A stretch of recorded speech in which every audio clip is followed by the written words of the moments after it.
The Coalfield summer gathering was always a spectacle. They called it a casual family celebration, but there was nothing casual about it. Caterers in white gloves passed hors d'oeuvres on silver trays. A jazz trio played near the fountain. Even the ice sculptures looked like they had Ivy League degrees. I stood near the veranda with a tumbler of scotch, pretending to enjoy the view of the lake. My name is Evan Coalfield. I'm 53 years old, born and raised in Connecticut. And unfortunately, so was most of this over-polished crowd. My ex-wife Melissa floated nearby with her new husband, Jack Cartwright. The same Jack who used to be my corporate rival and was now playing patriarch with my son. They stood by the garden hedge, surrounded by relatives in linen suits and too much perfume. Then I heard it. "I'm done being a Coalfield," Mason said, loud enough to carry across the lawn. "It's a weak brand." The silence was sharp. Even the jazz stopped. Mason stood in the center of the garden, holding a champagne flute like he belonged on the cover of a trust fund magazine. 18 years old, fresh out of prep school, and suddenly too refined for the name that raised him. He didn't shout it, didn't even look angry. He said it like it was a business decision, a rebranding, with a little smirk. I didn't flinch. I just sipped my drink and stared at the lake. Inside, though, something cracked, something deep. I felt the eyes on me. Jack glanced over, smug and unreadable, one hand resting on Mason's shoulder like he'd just closed a deal. Melissa looked away, like she'd expected this moment and didn't want to meet my eyes. I kept my expression locked and stepped off the patio, walked through the French doors into the mansion with the kind of calm that only comes from years of compartmentalizing betrayal. Once I was inside, I headed straight to the kitchen. It used to smell like summer pies and fresh coffee. Now, it was scrubbed clean and soulless. I placed my glass on the marble countertop and rested my hand flat against the stone. I'd built this place, literally signed off on every inch of it. Mason used to sit at that counter with cereal and ask me what a CIA field op was really like. That was before. I stood there for a moment longer, listening to the faint buzz of laughter resume outside. The moment had passed. The performance was over. The guests had accepted the new brand strategy. Coalfield was out. Cartwright was in. I didn't say a word, just opened the drawer, found an old notepad, and walked upstairs without looking back. Because if my son wanted to erase me, then I needed to decide just how far I was willing to disappear. Upstairs, the guest wing smelled faintly of lavender and age, like a place designed to feel warm, but never used enough to hold real warmth. I chose the third room on the left. The door clicked shut behind me with this kind of softness that somehow felt louder than any slam. I didn't turn on the lights. There was a familiar weathered leather ledger on the dresser. I had stored it here years ago, back when Melissa and I still called this place home. Before it turned into a monument for people I didn't recognize anymore, I opened it slowly, the spine cracked in protest. Inside were names and numbers, handwritten in my blocky penmanship. I hadn't looked at it in a while, not since I stopped needing it. But tonight, it felt like a compass. Senator Langston, second page, third name down. I ran my finger along the entry. I remembered the night clearly. His son had been kidnapped in Jakarta during a university exchange program. I was already in country, handling something else, when the call came in. Langston didn't go through channels. He called me directly. I got his kid out alive, no casualties, clean exit. That was 15 years ago. Since then, he'd sent me a holiday card every December, handwritten note included, always ending with the same line. "If you ever need anything, just say the word." I memorized the number beside his name again. Not because I needed to, I never forgot a number once I committed it, but because I wanted to. Just once more. A burst of laughter drifted up from the patio, glass clinking. Melissa's voice, light and confident. Jack's signature fake charming laugh layered beneath it. Mason's voice cut through it all. I couldn't make out the words, but I heard the tone, the easy arrogance that reminded me too much of Melissa and none of me. I stood in front of the window, watching them through the thin slit between the curtains. Mason was bragging to a cousin. "Yeah, I'll be going by Mason Cartwright from now on," he said, loud enough for it to travel. "Makes more sense. Has weight. Has weight." That's what he said.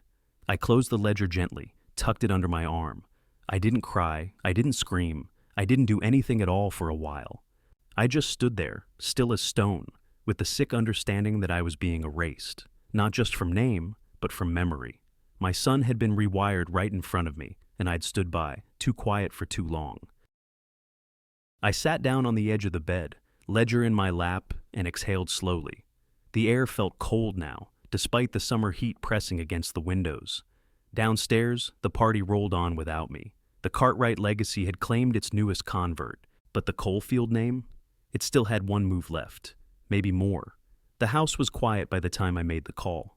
Guests had filtered out, most too drunk to remember the moment that triggered it all.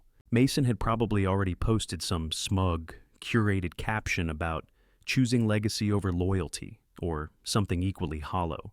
Melissa and Jack would be sipping digestives and congratulating themselves on a clean transition. I waited until the old grandfather clock downstairs struck midnight. Then I opened the ledger, turned to the second page, and dialed the number for Senator Langston. 2 rings. "Langston," he answered, same deep, clipped voice. Still sharp, despite the hour. "This is Evan Coalfield." A pause, brief, but I heard the recognition. "Evan, Jesus, it's been a while. Too long. You calling this late? I assume this isn't about golf." "No." Another pause. "Is it business?" "It's personal." His tone changed, softened just slightly. "Go ahead." "My son Mason was set to intern with the Bradford Policy Initiative. Your name's on his endorsement file. I'd like that recommendation pulled." There was a beat of silence on his end, not confusion, just calculation. "No explanation?" he asked carefully. "None required, just your signature off that file." "Understood." I exhaled, quiet and steady. "Thank you." Langston hesitated, then said, "You know, you're the last guy I ever expected to use that favor." "I didn't plan to." Another quiet pause. "Still want that holiday card?" That almost made me smile. "Send it to a P.O. box." "I'm not sure how long I'll be here." Click. That was it. No drama, no speeches. Just a surgical, quiet excision of a privilege Mason had never earned.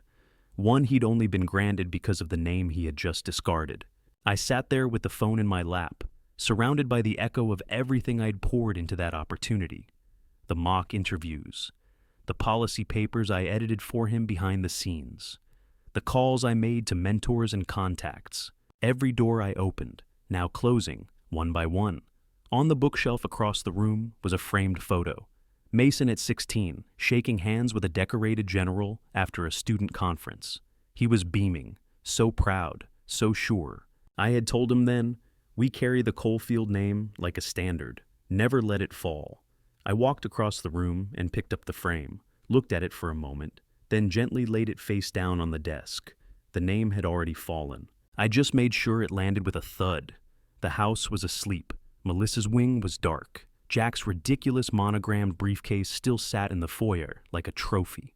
Mason was likely passed out in the guest house with his phone still in his hand, dreaming of internships and press features under his shiny new name. I stayed in the study.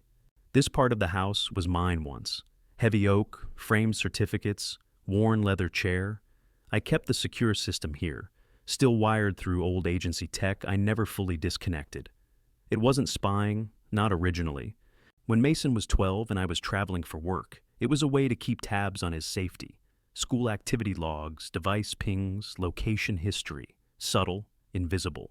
But tonight, I keyed into something I hadn't touched in years. The backup stream.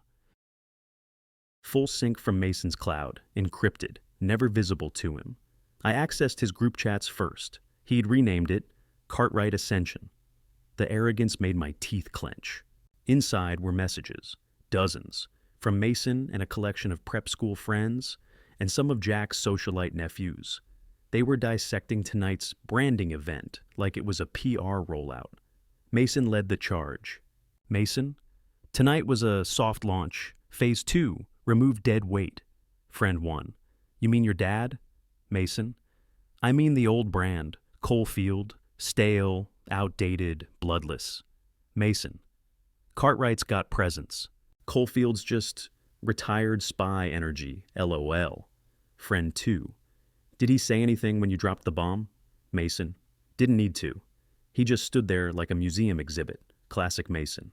Anyway, Cartwright's funding my BPI slot now." Makes more sense. I stared at the screen. He had no idea. No idea the slot was already gone. No idea the man he publicly shrugged off had just pulled the very rug from under his feet. I kept scrolling, then came a screenshot from earlier tonight. A photo taken from behind me holding a drink, looking out over the lake, captioned, Mason. Current mood, disconnecting from legacy. The replies were full of laughing emojis and GIFs. I felt something twist in my gut, but it didn't rise to anger. Not anymore. Then I saw it. Melissa had chimed in earlier in the thread, not directly, but in a reply to Jack. Jack. Should we warn him? Melissa. Let him enjoy his moment. He doesn't do well with change. Jack. Cold. Melissa. You married me anyway. That one stung. Not because it was cruel, because it was easy, effortless. Like I was a coat they'd already taken off. I archived the messages, every chat log, every image. I exported them with a timestamp and backed them to a separate drive. Labeled it Cartwright Rebrand Chat Logs. No response, no reaction. Just the methodical work of someone documenting a case file. This wasn't rage, this was record. The final line in Mason's thread was posted an hour ago. Mason, tomorrow's the real switch. Cartwright internship, Cartwright representative. Coalfield was just the launch pad. He couldn't see what was already in motion. Couldn't feel the ground cracking underneath. I closed the laptop. Didn't slam it, just shut it quietly. Let the boy build his new name on ashes. I'd already started the fire. The next morning, I was in Manhattan before the city even finished stretching. My attorney's office sat on the 38th floor of a sleek high-rise that overlooked Bryant Park. We'd used the same suite of lawyers for years. Discreet, effective, surgical when needed. Today, I needed them precise. By 9 a.m., the door closed behind us. Elaine Harper, head of estate affairs, folded her hands over a thick file and looked up at me. I received your message last night. You're sure about this? I've never been more sure, I said. My voice didn't shake. She slid a document toward me. Trust restructuring. Next to it, the amendment packet for succession planning, power of attorney, and key person insurance policies for Coalfield Holdings. Mason Coalfield, she said, tapping her manicured finger gently on the existing documents. He's currently sole successor on the family trust and a primary on the company transition plan. If we proceed, you'll be replacing him across every legal and financial channel. I want him gone, I said. Every clause with his name on it. Elaine nodded. And the assets? Redistribution? Veterans Innovation Incubator in Asheville. They helped fund an ex-field agent's prosthetics program last year. 50%. Done. 10% to the War Widows Educational Grant. Another 20% to the Orion Fund, the one that tracks disappeared field agents. Name it after Miles Dupree. Elaine blinked at that one. Dupree? From Cairo? He deserved more than a classified star on a stone wall. Make it permanent. She made notes. The remaining 20%, she asked. I leaned back, hands clasped in my lap. Establish a private research fellowship. The Coalfield Legacy Fellowship for Silent Service. Limit it to kids of operatives. Full ride. No application required. They're already vetted by blood. Her pen didn't stop moving. Is this punitive, Evan? She asked finally. Because I need to be sure this holds up. If Mason challenges the trust, he won't win, I said. And it's not punitive, it's corrective. By 11:30, the changes were locked, notarized, fortified with legal armor thicker than most defense contracts. Elaine looked at me over her reading glasses. Would you like to notify him officially? Certified letter, attorney-delivered packet? No, I said. He'll figure it out. That afternoon, I returned home. Alone. No messages from Mason, not even a sarcastic follow-up. He still didn't know what he'd lost. I went upstairs, pulled out the old cedar box from the back of the closet. It held ribbons, plaques, and school merit medals I once couldn't bear to throw away. I placed them on the hearth one by one. Student Ambassador, National Honor Society, the State Cross-Country Medal from junior year. Then I lit the match. The flames licked them slowly, curling the ribbons, warping the cheap metal. No ceremony, no rage, just detachment. Except for one item, a photo. Mason at age 6, missing a front tooth, arms around my neck, both of us laughing on the fishing dock. That one I slipped into my jacket pocket, because even if the name was gone, I needed proof that something once lived where all this frost now stood. The notification hit Mason's inbox at 7:42 a.m. Subject: Internship status. Update required action. From Bradford Policy Initiative. Body: Dear Mr. Cartwright, we regret to inform you that your application is no longer under consideration. Sponsorship has been rescinded, and your profile has been marked inactive. We wish you the best in your future endeavors. No preamble, no apology. Just a clean severance of a door he thought stood open. Mason blinked at the screen, confused at first. He tapped the refresh icon, once, twice, then clicked into the portal. Status: Inactive recommendation. Withdrawn by sponsor basis descendant review. Flags abandons, external support, revoked. He stared at the page like it was broken. Then came the scramble. First, he texted Melissa. Mason? Why did BPI pull my app? Did you talk to Evan? No reply. Mason.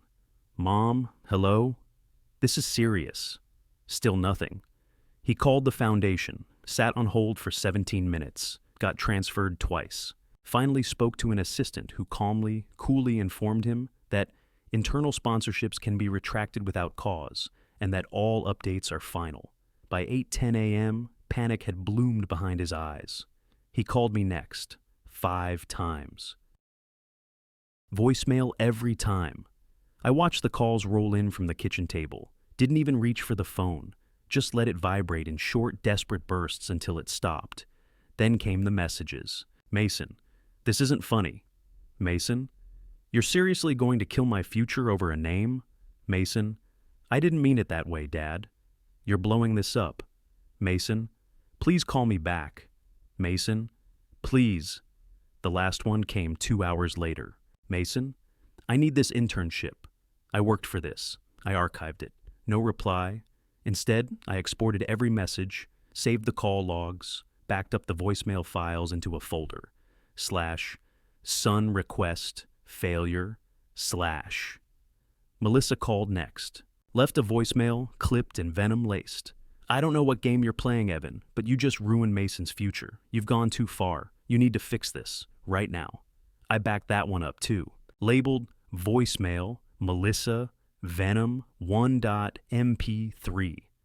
They didn't understand yet. This wasn't a tantrum. This wasn't revenge. This was subtraction. Simple, permanent, and when silence followed, that wasn't absence.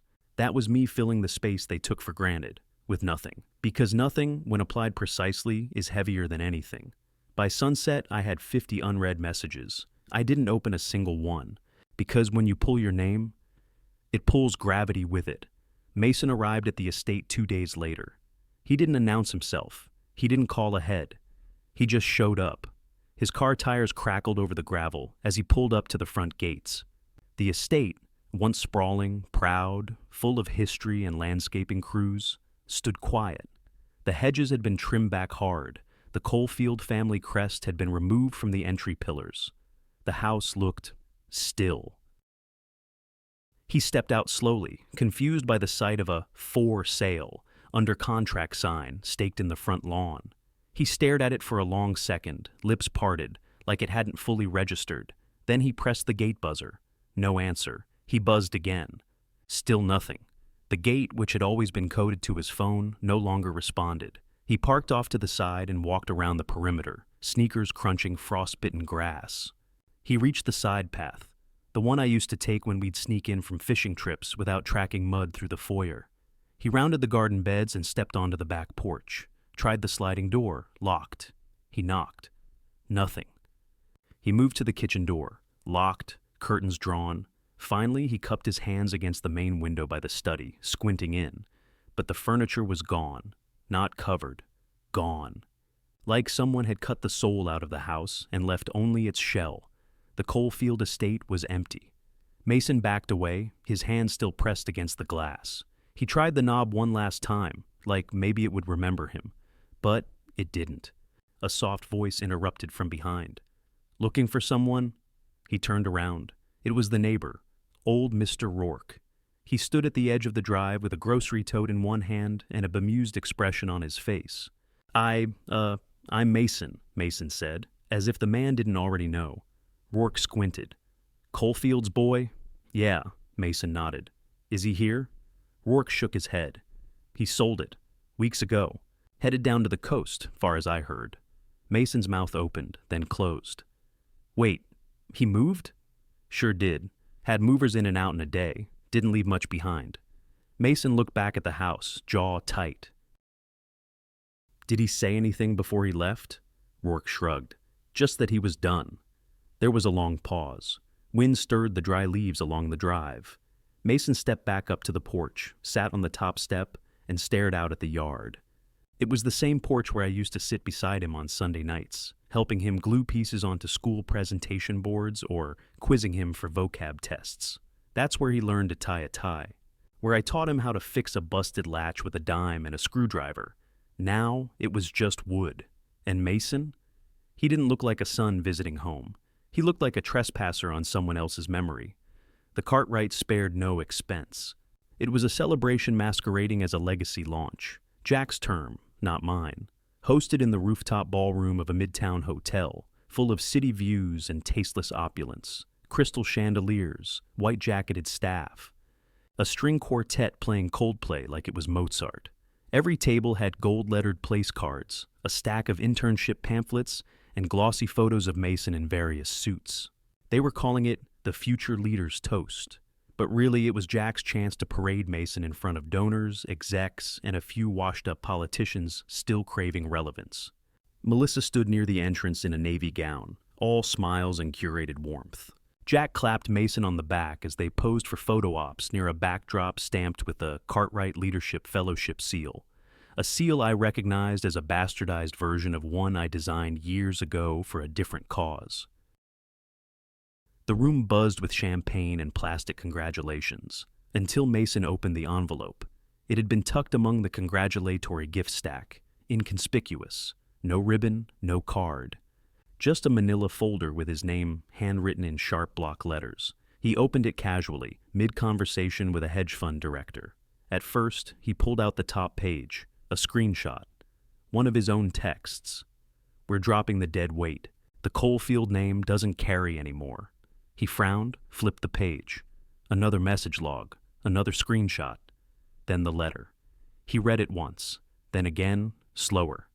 The letter was short. You asked to leave my name. So I took my name and my backing with me. That includes the BPI sponsorship, your trust share, legal rights to use the Coalfield corporate tag, and my silence. You made a statement. I'm just finalizing the paperwork. Evan, he froze. You could see it ripple across his face, the dawning realization, not just of what he lost, but of how quietly it had been done, how surgical. Jack noticed first. He leaned over, reading from behind, his face drained. Melissa caught sight of them, started toward the table, but it was too late. Mason dropped the folder on the table, its contents spread slightly. Someone near him picked up a page and read it. Then another person. Whispers started. Uncle Ernest, my brother, stepped forward from the back of the room, picked up one of the documents, and sighed. We warned you, he muttered, loud enough for the nearest dozen people to hear. Melissa reached Mason, grabbed the letter, read it, and physically stumbled. Jack's face was clenched, jaw tight, fingers twitching as he processed the collapse in real time. One by one, the guests started pulling away. Not with drama. Not with shouting. With silence. Plastic smiles faded. Contacts slipped business cards back into their pockets. One man murmured something to his assistant, who quietly removed Mason's file from a branded gift bag. The PR director for BPI stood up without a word and left. Mason remained seated, shoulders rigid, staring at the folder like it was a detonated device he never saw coming. No applause, no toast. Just the buzz of 1,000 retracted opinions. He had asked for a new name. He got it. But the room knew who still carried the real weight, and who had just lost everything trying to bury it. I was sitting in a coastal town library, second floor, far corner, near the windows that overlooked the marina. The kind of place with creaky floors, old book smell, and a silence that felt earned. It had been weeks since I sold the estate. Since I stepped away from the city, from Melissa, from the coal fields, from everything that bore my name except what I still chose to carry. I came here most mornings, coffee in a paper cup, notebook open, sometimes writing, sometimes not. That day I sensed someone before I saw them. I didn't look up until I heard his voice. "Dad?" I turned. Mason stood a few feet away, hands shoved in the pockets of his gray coat, face drawn tight. He looked thinner, not sick, just less. He hadn't shaved. His shoes weren't polished. It was the first time in years I'd seen him look like something other than a presentation. He sat down across from me without asking. There was no one else in the row. "I had to ask around," he said quietly. "Uncle Ernest finally gave me a clue, said you were near water, said you used to bring me here when I was small." I didn't nod, didn't speak. He swallowed. "I lost everything. Still, I said nothing. The internship's gone. The BPI network blacklisted me. Not officially, but I know. Cartwright's scrambling to patch it, but nobody's returning his calls." He glanced down at the table. "I got removed from the Coalfield Trust, from the succession plan. Even my university records updated. My sponsor listing changed to withdrawn due to personal conduct." I raised an eyebrow slightly. "You kept records," he added. "Even the group chat stuff. That folder at the party. It wrecked me." He sat back, hands shaking slightly. "I'm sorry." I said nothing. He pressed forward. I was stupid. I thought it was just branding. Like separating from your name meant starting my own thing. I didn't think it would. God, I didn't think it would burn the whole bridge down." "You didn't burn the bridge," I said calmly. "You stood on it with a match and dared me to care." His eyes flicked up, pain etched deep. "I didn't mean it like that." "But you meant it?" Silence stretched between us. "I'm not asking for money," he said. "I'm not asking for access or fixes. I need help rebuilding, even just advice. I don't know where to go from here." I leaned forward. "Don't ask me," I said, voice steady. "To rebuild the bridge you set on fire." He blinked hard, like the words hit something soft. "I wasn't trying to erase you," he said. "No," I said. "You were trying to upgrade, and now you're here because the upgrade failed." He looked away, face flushing. "You really won't help me?" I stood, gathering my notebook. "You asked to leave my name, Mason. You got your wish. But legacy doesn't just vanish, it recalibrates. And mine is moving forward, without you." I turned and walked down the aisle, past the history section, the cracked globe near the stairs, and toward the door. Behind me, Mason didn't call out. Didn't chase, just sat in a chair in a forgotten library, facing the last man who ever really tried to carry him, and realizing too late, he was no longer someone I owed anything to. It was late autumn when Mason showed up at the Foundation retreat. He arrived alone, no entourage, no coat over his dress shirt, just a battered duffel and the kind of tired eyes that came from months of living without the net he once thought was permanent. The annual Coalfield Foundation Summit was held at a private lodge in Vermont. Crisp air, glassy lakes, pine trees tall and quiet. For decades, it had been a place where names were etched into oak-paneled walls. Donors, partners, scholarship recipients, all stitched into the fabric of a legacy built in silence. Mason walked through the lobby doors expecting something. A nod, a familiar face, recognition. Instead, the woman at the welcome desk blinked at his name tag. "Mason? Cartwright?" she asked politely. He hesitated, then nodded. "Yeah, I'm here for the summit." Her eyes flicked to her tablet. "I don't see you on the guest list," she said. Not unkindly, just fact. "I'm Evan Coalfield's son," he added. A reflex. She glanced again, then motioned toward a man in a gray blazer nearby. "You can check with Mr. Harrow. He's overseeing registration overflow."